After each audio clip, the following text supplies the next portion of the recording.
So there's this idea of pitching a show, a prequel to Robocop, which would actually mean that there is no Robocop. And for some reason, the press hates it. They don't like the concept. And surprisingly, I actually do. Now, I like the concept. I don't think they will pull it off. Why do I like the concept? Because it is a cyberpunk world. It's a dystopian future, and there are a lot of themes that you can analyze on how it would look like. Now, unfortunately, because of the political correct narrative and the fact that this is made by Americans, I don't think they'll pull it off. I'll think it's going to be just some generic garbage. If this was done by the Koreans, then I would have definitely enjoyed to see their take on it. But I want to point out that if you actually seen RoboCop recently, you would really appreciate some of the cool issues that it has. Now, the first part is obviously the classic, and I'm pretty sure a lot of you know about it.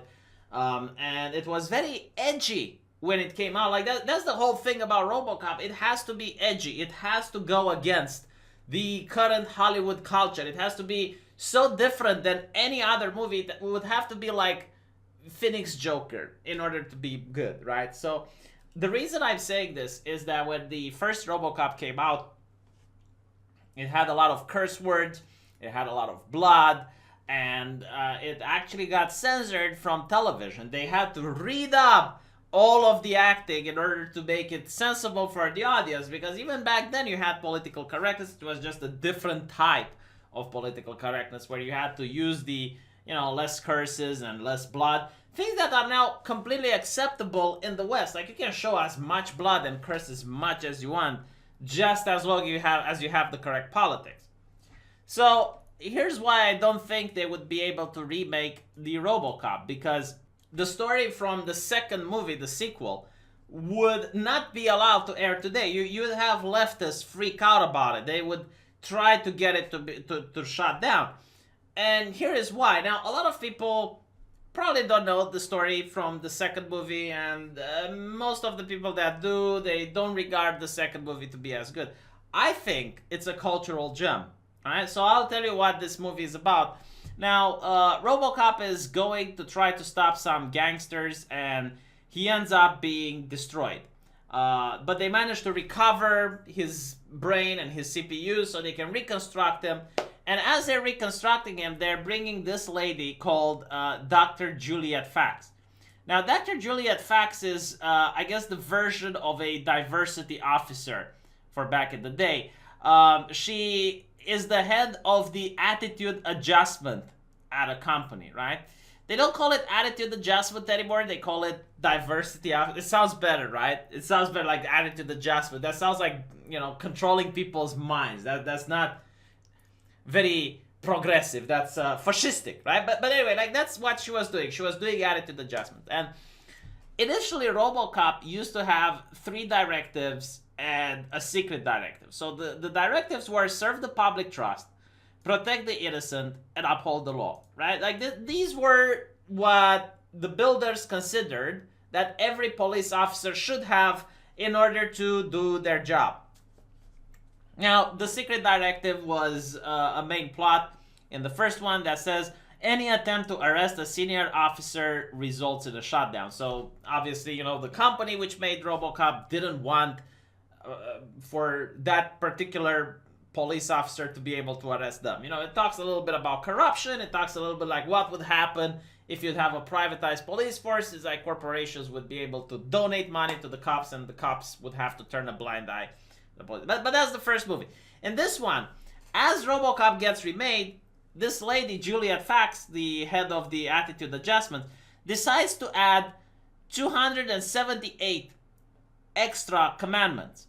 So some of them are part of what you would consider today political correctness, like restrain hostile feelings, promote positive attitude, suppress aggressiveness, right? So this is a feminist talking point, right? Toxic masculinity is not good. Promote pro-social values. Avoid destructive behavior. Be accessible. Participate in group activities. Avoid interpersonal conflicts. Avoid premature value judgments. In other words, don't stereotype. Pull opinions before expressing yourself. Always seek consensus, no individuality. Discourage feelings of negativity and hostility. If you haven't got anything nice to say, don't talk. Don't rush traffic lights. Don't run through puddles and splash pedestrians or other cars. Don't say that you're always prompt when you are not. Don't be oversensitive to the hostility and negativity of others. Don't walk across a ballroom floor swinging your arms. Encourage awareness. Discourage harsh language. Commend sincere efforts. Talk things out. Avoid Orion meetings. I don't know what this is, but this is funny. Smile. Keep an open mind. Encourage participation. Again, avoid stereotyping. Seek non-violent solutions. So they turned Robocop into an absolute cuck. And what ends up happening is that he is then unable to perform basic police work. The moment a criminal appears and he's running away from the scene, well, he can't follow him because he's not supposed to rush traffic lights. He's not allowed to splash pedestrians by running into puddles and whatnot, right? So all of these directives that are for social justice and the benefit of, making a happy and friendly police officer are interfering with the main purpose of the cop's job, which is to stop bad guys. And this is so great. Like, the problem is, you would not be able to have this plot in today's movies, right? Now, I don't know if this was a thing that happened when Robocop came out or they managed to predict the future, but it is so great. And there are other gems in the Robocop franchise just like this. And when I was a kid, I didn't notice that. Because when I was a kid, it's like, oh, this cool robot, oh, look, he's going on. And everyone is shooting at him. And, he's not getting injured. And, oh, my God, they took his helmet off and he looks like a nasty old man. That was, like, the thing that I was getting. But now that I'm watching them as an adult, I highly recommend that people watch the first two movies. The third one is also kind of interesting, but, I mean, it kind of shows what would happen if all the police officers quit and then they get literally anyone to become a police officer, which is probably what's going to happen in some American cities where the cops have quit en masse. What do? You can't have standards anymore. You can't select the best of the best. Like, you still need policing because without the cops, there is no law. Right? Without the law, the politicians, the ruling class lose their power. Because, without cops, there is no need for judges, because criminals are just going to turn themselves in, right? So you need cops in order to enforce the law. But what do you do when you have no cops? Well, you're desperate, so you're going to hire everyone. Literally anyone that fits is going to be... And this is what happens in Robocop 3. They get criminals off the street and promotes them to, gives them a badge, and they call them cops. And the criminals actually start abusing that power, right? Which is probably what's going to happen in Minneapolis and New York and other places where the cops have either been disbanded or they're quitting en masse. Think about it this way. Some of these places were already considered to be very dangerous for police officers to work in. And they didn't have that big of a candidate pool to go through. But now the candidate pool is going to be even smaller. Would you want to be a cop in a environment like today? Would you want to risk your life when... Probably not, right? So, yeah, I think Robocop 3 is also a really good predictability factor for what's going to happen in some of the more interesting cities in the United States. But back to the TV show. Do I think they can do it? I don't think they can do it. I don't think they can make a TV show that's not politically correct. The only TV show that I remember from the West that's not politically correct, and it was really good, is Cobra Kai, made by YouTube. Cobra Kai has some jokes that if I were to say them on the channel, I would get a community guideline strike. I remember when it came out, you have the instructor telling kids that they shouldn't be a pussy. Giving these kids these harsh lessons and mocking social justice.